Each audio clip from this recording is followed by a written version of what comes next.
우리가 어떤 일을 하다 보면 어려움에 부딪힐 때가 있습니다. 그럴 때마다 이런 생각을 하게 됩니다. 세상에 쉬운 일은 없구나. 중요한 일일수록 어려움에 부딪히는 경우가 더 많은 것 같습니다. 어떤 사람들은 이런 일을 만났을 때 중단하거나 포기하는 사람들도 있고, 반대로 어려움을 잘 극복하여 일을 성취하는 사람들도 있습니다. 여러분은 어떻습니까? 사람이 단단해지고 성장하는 것은 어려움을 얼마나 잘 대처하고 이겨냈느냐에 따라 달라지는 것 같습니다. 오늘 우리가 읽은 에스라서는 어려움에 부딪혔을 때 어떻게 그 일을 해결해 나가는지를 잘 보여주고 있는 말씀입니다.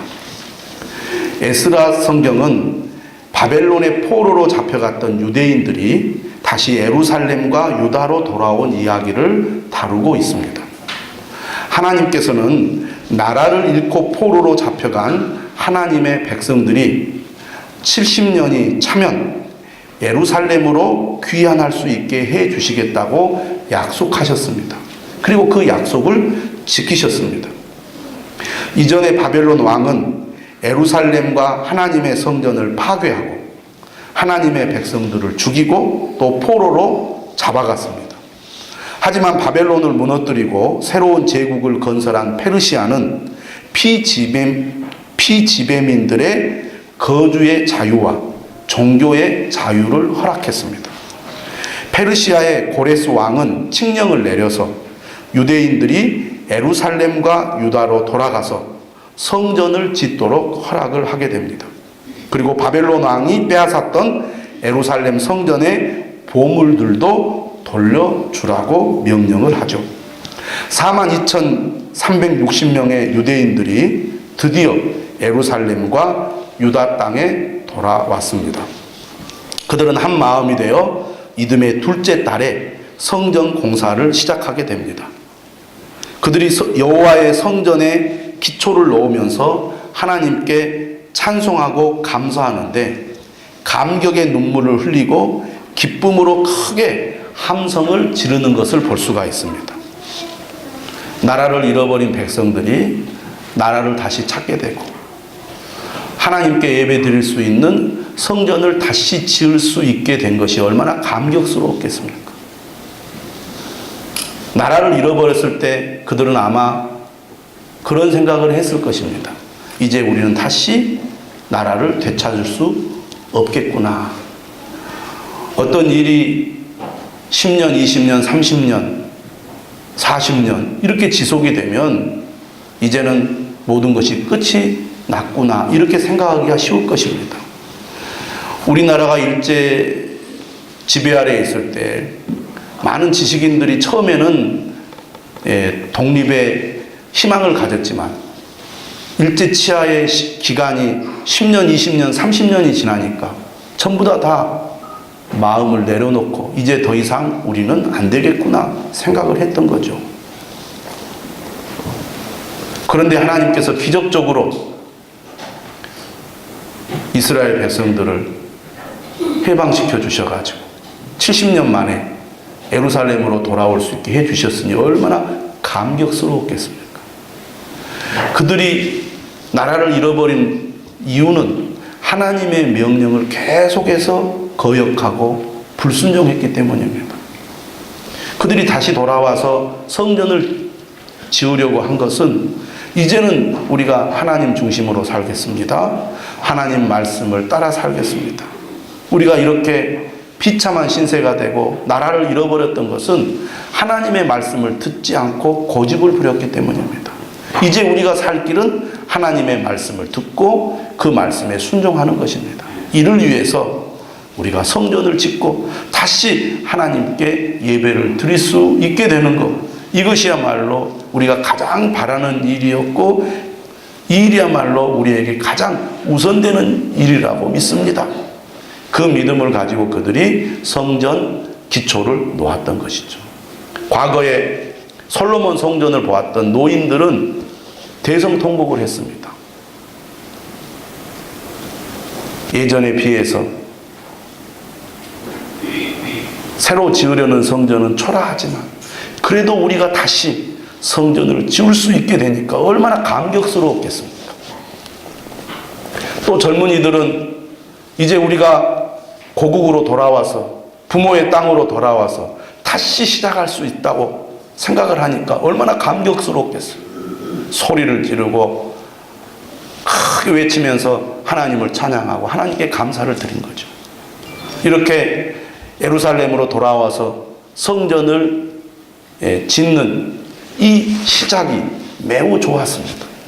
근데 그러한 일들이 이렇게 계속 일사불란하게 잘 진행이 되었다면 얼마나 좋겠습니까?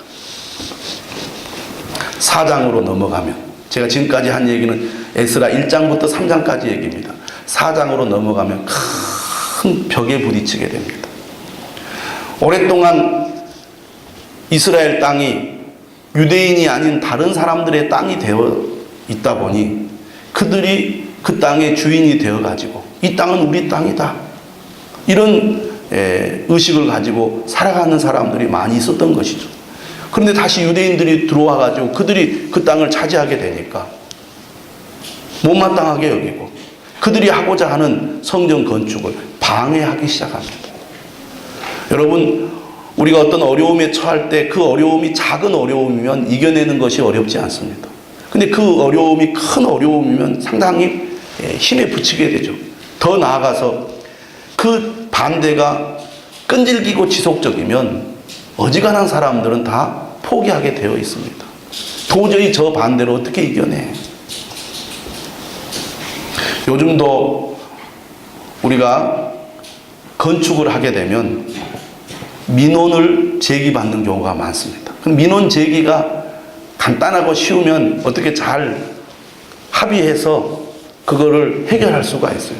근데 민원을 제기하는 사람들의 주장이 너무 거세고 너무 강하면 중단하게 되죠. 도저히 못하겠다. 우리가 이런 정도의 반대와 또 많은 요구를 수용하면서까지 일을 하기는 우리가 곤란하다. 그래가지고 민원 제기가 심해지면 결국은 중단하게 되는 경우가 많지 않습니까? 지금 그런 일이 일어나게 된 것이죠. 관리들에게 뇌물을 주어서 그 계획을 막아버립니다.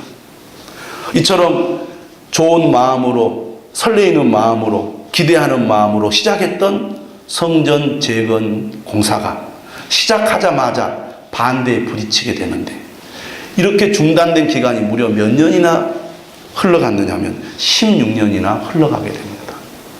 여러분, 처음 먹었던 마음이 흔들리기 시작하면 다시 그 마음을 되잡아서 다시 일을 추진한다는 것은 쉬운 일이 아닙니다.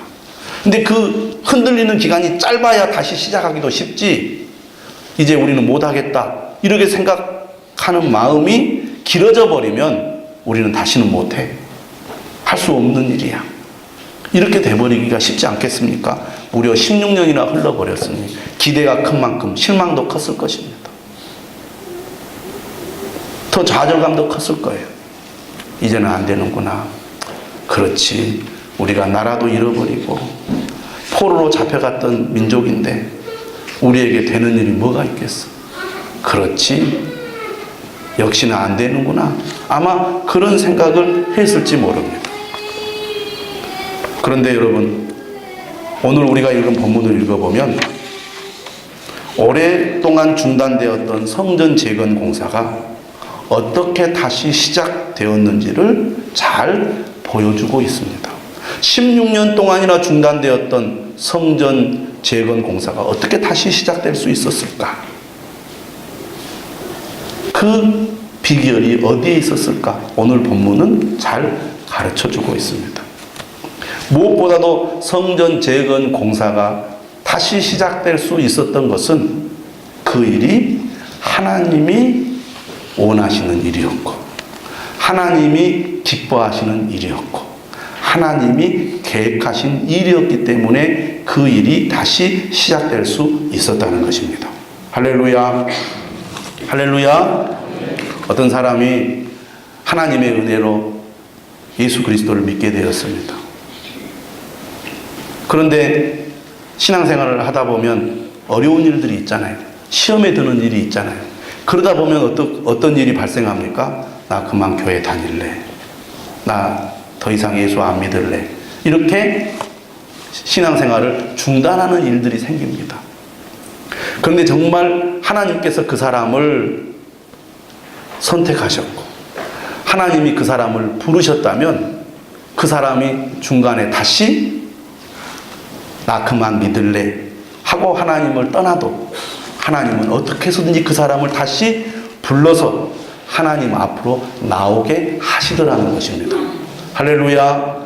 여러분이 하나님 앞에 나오게 된 것 여러분의 의지와 결단으로 나왔다라고 여러분 생각할지 모르겠지만 하나님께서 여러분을 부르셔서 이 자리에 나온 줄 믿으시기를 바랍니다. 또 어떤 분들은 중간에 나 정말 그만 다니고 싶어. 안 믿고 싶어. 이렇게 믿다가 떠났는데 다시 하나님 앞에 나오신 분들도 있을 것입니다. 하나님께서 여러분을 사랑하셔서 여러분을 기다리고 계셨고 여러분을 때가 되어서 불러주신 줄로 믿으시기를 바랍니다. 하나님이 하시는 일은 절대로 중단되거나 포기하거나 그만두는 일이 없습니다. 어떻게 해서든지 하나님이 다시 하게 하신다는 것입니다. 할렐루야. 이스라엘 백성들이 예루살렘에 다시 돌아온 것도 하나님께서 하신 일입니다. 하나님이 어떻게 그 일을 시작하셨습니까? 페르시아의 고레스 왕의 마음을 감동시키셨습니다. 그래서 이전의 바벨론 제국과는 전혀 다른 정책을 펼치게 하신 거예요. 피지배민들이 그들이 원하는 곳에 그들의 고향에 가서 살 수 있게 하자. 또 그들이 믿는 신앙을 지킬 수 있도록 하자. 그런 정책을 내세운 것이죠. 그래서 하나님께서는 페르시아 제국의 고레스 왕을 움직이셔서 이스라엘 자손들이 다시 예루살렘으로 돌아갈 수 있게 하셨고 그들이 성전을 지을 수 있도록 허락을 해 준 것입니다. 뿐만 아니라 오랫동안 바벨론에 거주했던 이스라엘 자손들의 마음을 감동시키셨어요. 사람이 고향을 떠나서 해외에 살게 되잖아요. 거기에서 몇십 년을 살게 되면 다시 고국으로 돌아오기가 쉽지 않습니다. 뿐만 아니라 그들이 자녀들을 낳아가지고 자녀들을 그 땅에서 길러서 그 땅에서 직장 생활을 하고 살게 하면요, 고국으로 돌아오는 일은 더더욱 어려운 일입니다. 근데 이스라엘 백성들이 길게는 70년, 작게는 50년 그렇게 포로로 잡혀가서 바벨론 땅에서 살게 되고 그들의 정서와 문화에 익숙해져 있었는데 한 번도 가보지 않는 저 먼 1500km가 넘는 저 먼 이스라엘 땅으로 돌아가는 거 쉽지 않았을 것입니다. 그 실제로 포로로 잡혀갔던 포로민들 가운데 적게는 10%, 많게는 30%만이 예루살렘과 유다로 돌아옵니다. 어떤 사람들이 돌아오느냐? 하나님의 마음에 감동을 받은 사람들이 돌아와요. 그러니까 하나님은 자신의 일을 행하실 때 사람들의 마음을 움직여서 일하게 하시는 분이라는 것입니다. 그러니까 하나님이 하시는 일이죠. 하나님이 하시니까 아무리 사람들이 그 일을 가로막는다고 할지라도 하나님의 뜻을 막을 자는 없는 것이죠. 아무리 강대국 바벨론이라 할지라도 하나님이 뜻을 세우고 일을 하려고 하시니까 바벨론을 무너뜨리고 페르시아 제국을 세우셨고 페르시아의 고레스 왕을 움직여서 그의 백성들이 다시 예루살렘으로 유다로 돌아올 수 있게 하신 것입니다. 그런데 지금 성전 재건 공사가 시작되자마자 반대에 부딪혀서 하나님의 백성들이 우리는 못해요 하고 두 손 놓고 포기하고 그렇게 살게 된 것입니다.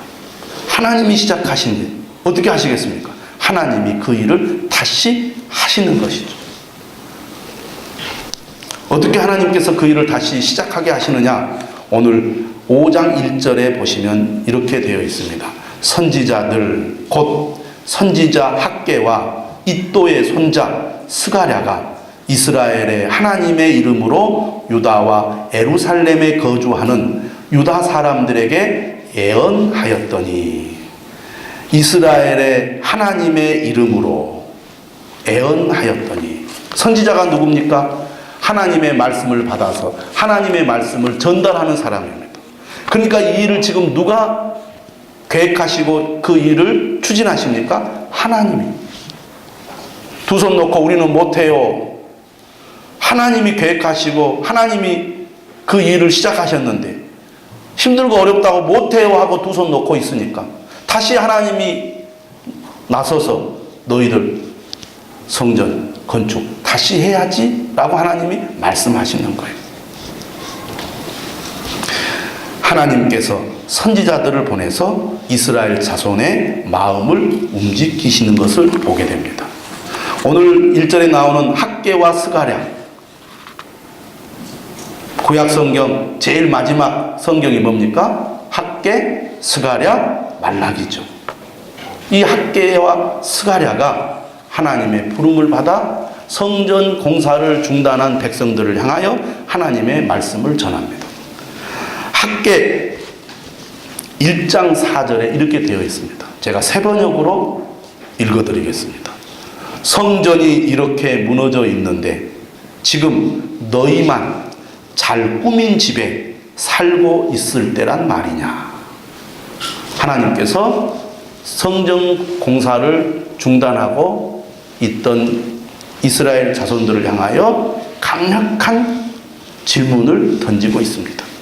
성전이 이렇게 무너져 있는데 너희만 잘 꾸민 집에 살고 있으면 되겠느냐? 그런 얘기입니다. 1장 9절에서 또 뭐라고 얘기하느냐?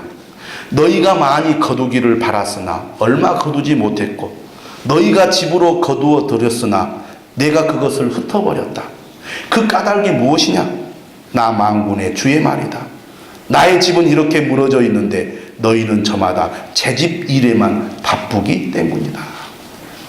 성전 공사를 중단하고 자기 일에만 몰두해 있던 하나님의 백성들이 일은 열심히 하는데 되는 것이 별로 없는 거예요. 일이 꼬이고 어려워. 되는 듯 싶은데 모든 일이 좀 잘 안 돼. 선지자를 통해서 하나님께서 말씀하시는 거예요. 너희들이 왜 이렇게 열심히 노력함에도 불구하고 안 되는 줄 아느냐? 나의 집은 이렇게 무너져 있는데 너희는 저마다 제 집 일에만 바쁘기 때문이다. 하나님의 강력한 말씀이 이스라엘 자손들의 마음을 흔들어 놓은 것입니다. 하나님의 질문 앞에 선 유다 백성들은 그들의 삶을 되돌아보기 시작했습니다. 아, 그렇구나. 우리가 하나님의 명령을 따르지 않고 내 일에만 몰두해서 그 일만 하다 보니까 오히려 되는 일은 없고 더 어려운 일만 생기는구나.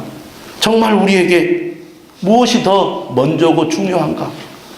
하나님의 성전을 짓는 일이다 라고 그들이 깨닫기 시작한 겁니다.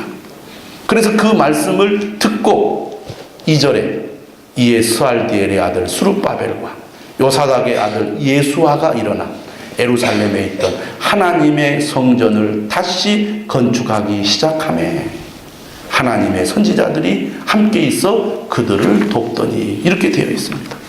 드디어 하나님의 말씀을 들은 그들이 그 일을 시작하기 시작한 겁니다.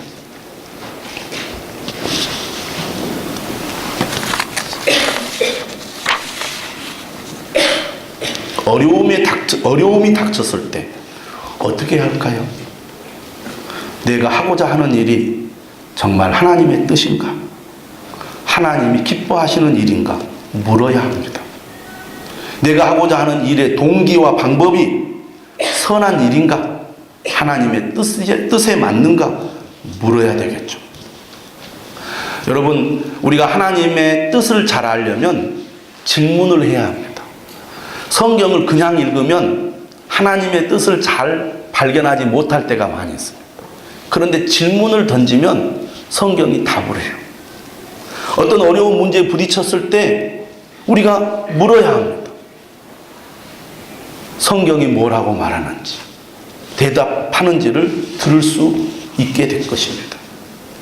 그리고 우리가 정말 진지하게 내가 하고자 하는 일의 동기와 방법이 옳은 일인가? 선한 일인가? 아니면 잘못된 일인가? 뭔가 문제가 있는가? 깊이 물어서 그것이 틀렸다면 바꿔야 되겠죠. 옳다면. 그리고 그것이 하나님의 뜻이고 하나님이 기뻐하시는 일이라면 담대함을 가지고 일을 계속 추진해야 될 것입니다. 힘들고 어렵다고, 반대가 심하다고, 내 힘으로 할 수 없다고 중단해버리면 안 된다는 겁니다. 그러니까 항상 우리가 제자리에 머물게 되는 거죠. 정말 그것이 하나님이 원하시는 일이고 하나님이 기뻐하시는 일이고 그것이 유익한 일이라고 한다면 담대함을 가지고 그 문제를 뚫고 나가려는 그런 의지를 가져야 한다는 것입니다. 특히 믿음의 사람들이 하나님의 말씀에 순종하여 어떤 일을 할 때 항상 일이 쉬운 일이 없습니다. 중요한 일일수록 반대에 부딪힙니다. 어려움에 부딪힌다 그 말입니다. 그러면 안 돼요. 나는 못하겠어요. 못할 만한 이유들이 엄청 많이 막 나옵니다. 또 그런 이유는 잘 찾아내요. 이래서 못하겠고 저래서 못하겠고 내가 하고자 하는 일이 정말 꼭 해야 되는 일인지, 그리고 내가 취하고자 하는 그 방법이 정말 옳은 일인지 곰곰이 따져보고 또 물어야 되겠죠. 그래서 정말 확신이 생기면 담대함을 가지고 그 일을 추진해야 할 것입니다. 오늘 하나님의 백성들은 학개와 스가랴를 통하여 하나님의 말씀을 듣고 깊이 깨달았을 것입니다. 왜냐하면 16년 동안이나 중단되었던 일을 다시 시작한다는 일은 그만큼 쉽지 않은 일이기 때문입니다. 하지만 하나님의 도전적인 질문을 듣고 그들이 일어났습니다. 그리고 그 일을 다시 시작하게 된 겁니다. 자, 그래서 무엇보다도 총독인 수룹바벨 그리고 제사장인 예수아가 앞장서서 성전 건축을 시작하게 된 것이죠. 16년이 지났습니다. 자, 그런데 이때 어떤 일이 일어납니까? 3절을 보십시오. 유브라데강 건너편 총독 다뜨네라는 사람이 찾아옵니다. 유브라데강 건너편이라는 말은 어떤 의미냐면 페르시아 제국의 그 중심에서 볼 때 유브라데강 이쪽과 유브라데강 저쪽이 구분이 된다는 얘기죠. 그래서 유브라데강 건너편은 이스라엘 땅을 포함해서 뭐 시리아라든지 기타 여러 그 지역을 의미합니다. 그러니까 이 유브라데강 건너편 총독은 상당히 넓은 지역을 그 총괄하는 총독이에요. 그 밑에 산하에 유대도가 있고 그 유대도를 다스리는 총독 스룹바벨이 있는 겁니다. 그러니까 우리로 말하면 도지사 같은 분이 와가지고 너희들 누구 허락받고 지금 성전을 다시 건축하고 있어? 라고 지금 묻고 있는 거죠. 그러니까 하나님의 말씀을 듣고 다시 지금 성전을 지으려고 시작했는데 또 다른 어려움에 딱 봉착을 하게 된 겁니다. 까딱하다가는 성전 건축을 못하게 될 일이 또 생긴 거죠. 그게 3절이에요. 누가 너희에게 명령하여 이 성전을 건축하고 이 성곽을 마치게 하였느냐? 이렇게 질문을 하자 4절에 뭐라고 말합니까? 우리가 이 건축하는 자의 이름을 아뢰었으나 이렇게 되어 있습니다. 무슨 얘기냐? 오늘 본문 우리 뒤편에 6절에서 17절의 말씀을 보면 이 유브라데강 건너편 총독 다뜨네가 페르시아의 왕인 다리오에게 상소문을 올리는 내용이 나옵니다. 그 내용에는 이 하나님의 백성들이 우리가 왜 성전을 건축하게 되었는지를 설명하는 내용이 포함되어 있어요. 그 내용이 11절 이하에 있습니다. 11절을 한번 보시기 바랍니다. 그들이 우리에게 대답하여 이르기를, 그들은 이스라엘의 자손들이죠. 우리는 총독 다뜨네를 말합니다. 그들이 우리에게 대답하여 이르기를, 우리는 천지의 하나님의 종이라. 예전에 건축되었던 성전을 우리가 다시 건축하노라. 예전에 이곳에 하나님의 성전이 있었는데 우리가 다시 이곳에 예전에 있었던 성전을 다시 건축하고 있습니다. 그런 얘기죠. 그러면서 13절에 뭐라고 되어 있냐면, 우리가 이 성전을 건축하는 것은 우리가 임의로 불법적으로 이 성전을 건축하는 것이 아닙니다. 13절에 뭐라고 되어 있습니까? 바벨론 왕 고레스 원년에 고레스 왕이 조서를 내려 하나님의 이 성전을 다시 건축하게 하고, 무슨 얘기입니까? 고레스 왕이, 페르시아 왕인데 바벨론 왕이라고 표현하고 있죠. 페르시아의 왕인 고레스 원년에 고레스 왕이 허락한 일입니다. 그런데 이렇게 16년 동안 중단되었지만 이미 고레스 왕이 이 성전 건축을 허락했기 때문에 우리는 그 고레스 왕의 조서를 따라서 성전을 다시 짓고 있는 것입니다. 우리가 성전을 건축하는 이유, 그리고 합당한 근거를 제시하고 있습니다. 어려움이 닥쳤을 때 어떻게 해야 됩니까?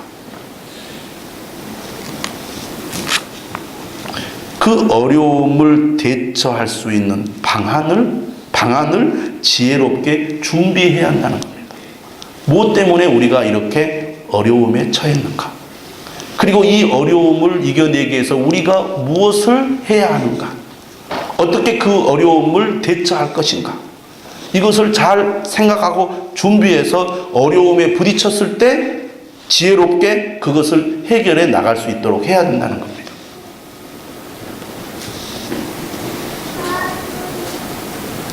그렇게 했더니 이 총독 다뜨네는 매우 합리적인 사람이었어요. 그래서 이스라엘 자손들의 의견을 받아들여 가지고 다리오 왕에게 상소문을 보낸 겁니다. 진짜 고레스 왕이 이런 조서를 내렸는지 확인해 주십시오라고 보낸 거예요. 왜 이런 일이 일어나느냐? 고레스 왕이 조서를 내린 지 20년이 흘러버렸기 때문입니다. 그러니까 이 총독 다뜨네는 그 내용을 잘 모르고 있었던 거예요. 그리고 민원이 제기되니까 16년 동안 그것이 중단되어 버렸던 거죠. 그러니까 모든 것을 다 이제 기억하지 못하고 잊어버리고 있었던 거예요. 그런데 하나님께서 선지자들을 통해서 다시 공사를 하게 했고, 그 공사를 하는 가운데 또 민원이 제기되지 않았겠어요? 그러니까 총독 다뜨네가 찾아와서 어떤 일이 지금 일어났는지를 파악하려고 조사를 하게 된 거고, 그 조사하는 과정에서 그들이 주장하는 내용이 이것은 합법적인 일입니다라고 주장을 하니까 상소문을 다리오 왕에게 보낸 거죠. 다리오 왕이 답장이 왔는데 뭐였냐면 16장에 보면은 1절에 앙메다 메데도 앙메다 궁성에서 두루마리를 찾아요. 그리고 고레스 왕 원년에 내린 조서의 내용이 발견이 됩니다. 그래가지고 6장 7절에 명령을 내리죠. 하나님의 성전 공사를 막지 말고 유다 총독과 장로들이 하나님의 이 성전을 제자리에 건축하게 하라. 그래서 건축을 다시 시작하게 되었고, 6장 14절에 보면 유다 사람의 장로들이 선지자 학개와 이또의 손자 스가랴의 권면을 따랐으므로 성전 건축하는 일이 형통한지라. 하나님의 말씀을 따라 순종하니까 결국에는 그 일이 이루어지더라, 그런 것입니다. 오늘 결론은 그런 거죠. 하나님의 뜻이고 하나님이 기뻐하신 일이라면 우리가 순종해야 된다는 겁니다. 담대함을 가지고 그 일을 계속 추진해야 된다는 것이죠. 그러면 하나님께서 환경을 변화시켜 주셔가지고, 그리고 사람을 변화시켜 주셔서라도 하나님은 그 일을 하신다는 것입니다.